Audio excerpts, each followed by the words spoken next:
Good evening, and welcome to the Helix Dilemma.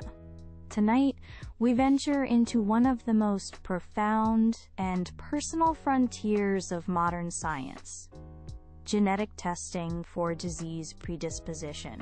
The ability to gaze into our own biological blueprint offers the tantalizing promise of predicting and perhaps preventing future illness. However, this nascent capability is not without its shadows, raising complex ethical questions that touch upon privacy, discrimination, and the very essence of how we perceive our health and identity. Is this knowledge an unequivocal good, a tool of empowerment? Or does it open a Pandora's box of anxieties and societal divisions we are ill-equipped to manage? To dissect this intricate topic, we are joined by two distinguished experts.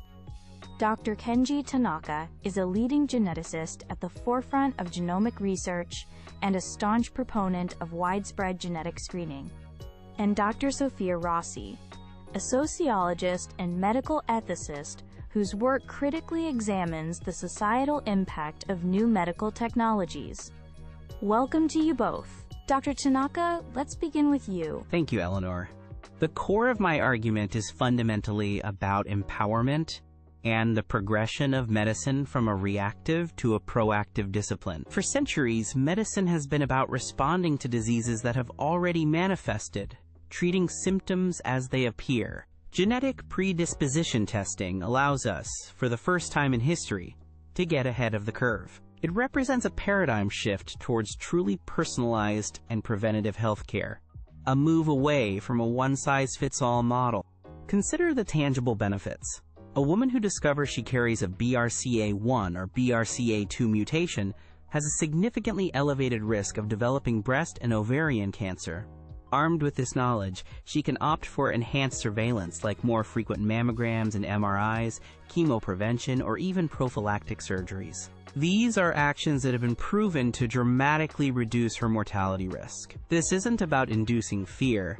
It's about providing options and agency where previously there was only uncertainty and waiting. This principle extends to predispositions for conditions like Lynch syndrome, which increases the risk of colorectal cancer, familial hypercholesterolemia, and certain difficult-to-predict cardiovascular diseases. Furthermore, I firmly believe in an individual's fundamental right to know their own genetic information.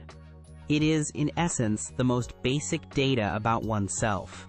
To withhold this data, or to argue that people are better off not knowing, is a form of medical paternalism that has no place in the 21st century. It presupposes that individuals are incapable of managing complex information about their own bodies, which is an assumption I find both condescending and counterproductive. This knowledge allows for informed life planning, from career choices and financial planning to decisions about family. While the information can be daunting, it is not deterministic. It's probabilistic, a guide that empowers us to mitigate risks through lifestyle, diet, and targeted medical care. Denying access to this guide is to deny individuals the most powerful tool we have for a longer, healthier life. Dr. Tanaka paints a very optimistic picture.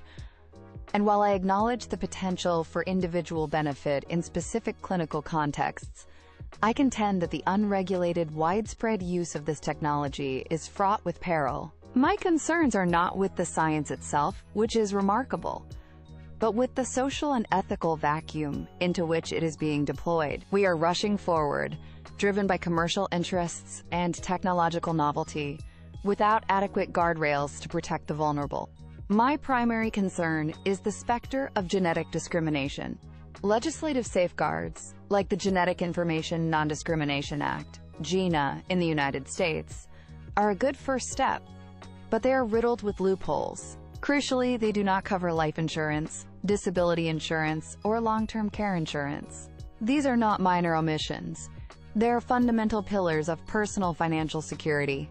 What happens when insurers begin demanding genetic tests to calculate premiums, effectively creating a genetic underclass of individuals who are uninsurable, or for whom insurance is prohibitively expensive? This could easily extend to employment, mortgages, and other facets of life, leading to profound socioeconomic stratification based on nothing more than the sequence of our DNA. Beyond this, we must consider the immense psychological burden. For every person who takes proactive steps, there are others who will be handed a life sentence of anxiety. They become the patient in waiting, living in the shadow of a disease that may never even manifest. This genetic fatalism can be incredibly damaging, undermining a person's sense of well-being and agency. This ironically contradicts the very empowerment Dr. Tanaka claims this testing promotes. We risk medicalizing identity, reducing the beautiful complexity of a human being to a list of potential ailments. The knowledge is not simply data.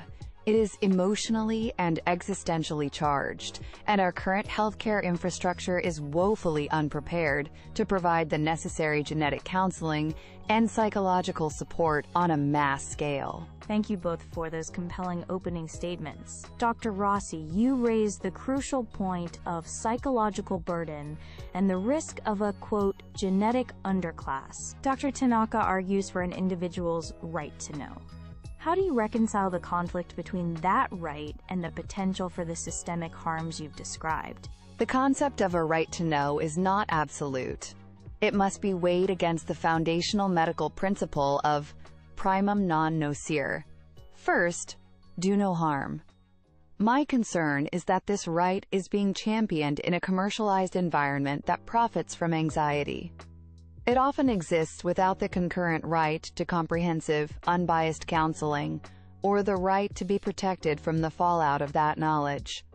When the information can be used against you by powerful institutions like insurance companies, it ceases to be purely empowering. It becomes a liability, a pre-existing condition you were born with. Therefore, the choice to know is not a truly free choice if the consequences are not fully and safely managed at a societal level. We are essentially asking individuals to carry the full burden of systemic risks. Dr. Tanaka, let's turn to that point. Dr. Rossi mentioned the loopholes in legislative frameworks like GINA.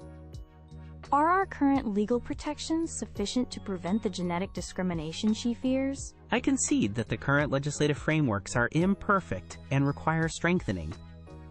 That is an argument for better policy, not for abandoning the technology. Every transformative technology in history, from the automobile to the internet, has necessitated new laws and regulations. We don't ban cars because of the risk of accidents. We invent seatbelts, airbags, and traffic laws. Similarly, the answer here is to expand protections to cover life and disability insurance, and to enforce them robustly. We must evolve our social structures alongside our technology. Dr. Rossi's argument about fatalism also underestimates human resilience. The knowledge of a predisposition is not a sentence. For many, it is a call to action. It redirects anxieties from a vague, unknown threat, a general fear of cancer, for instance, to a specific, manageable risk factor. For many, this is psychologically preferable to blissful ignorance. But you're assuming a level playing field of interpretation and resources that simply doesn't exist in the real world. A wealthy, highly educated individual with a supportive family and excellent health insurance may well experience this knowledge as a quote to action. But what about a person with fewer resources, lower health literacy, or inadequate access to healthcare? For them, the same information may be nothing but a source of profound dread and helplessness, with no clear path to take action. Furthermore, you're focusing on the clearest examples, monogenic, high-penetrance genes like BRCA1.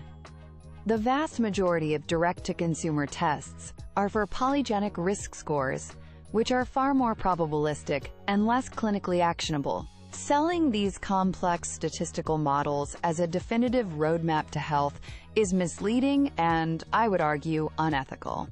It creates a market for information that offers the illusion of control while primarily generating anxiety and profit for the testing companies. I agree that the distinction between monogenic and polygenic risk is crucial, and clear communication is paramount. This is precisely why we need more genetic experts, not fewer. The complexity is an argument for improving genetic literacy and bolstering our counseling services. not for gatekeeping the information itself. The science of polygenic scores is evolving at an incredible pace.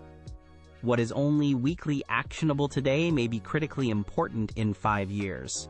To halt our progress because the information is currently complex is a disservice to future generations who will benefit from more refined and actionable insights. We must invest in the support systems Dr. Rossi rightly identifies, but we must do so in parallel with, not instead of, advancing the science and its application. Ultimately, we must ask ourselves what kind of society we are building. Is it one that prioritizes innovation above all else? A society that champions technological advancement without first fortifying the ethical and social structures to support it is building on sand. The risks of genetic discrimination, profound psychological distress, and the creation of a biogenetic hierarchy are not hypothetical, they are imminent. Before we champion this powerful knowledge, we have a moral obligation to ensure that it will not be used to divide, marginalize, or harm the very people it purports to help. We must prioritize collective wisdom over individual data. The history of medicine is the history of replacing fear and ignorance with knowledge and intervention. It has always been a journey towards greater clarity. Genetic predisposition testing is the next logical step in that noble pursuit. The challenges of regulation, counseling, and discrimination are real, but they are solvable problems of implementation, not fundamental flaws in the concept. To deny individuals access to their own biological information is to paternalistically trap them in a reactive model of healthcare that we have been trying to escape for decades. The future is proactive, personalized, and preventative, and it is a future unlocked by the very knowledge we are debating tonight. Let us embrace it wisely. Thank you, Dr. Tanaka and Dr. Rossi, for an illuminating and vital discussion. You've laid bare the central tension, the promise of individual empowerment versus the need for robust societal protection. The question for all of us remains: how do we harness the power of our genes without becoming captive to them? Thank you for joining the Helix Dilemma. Good night.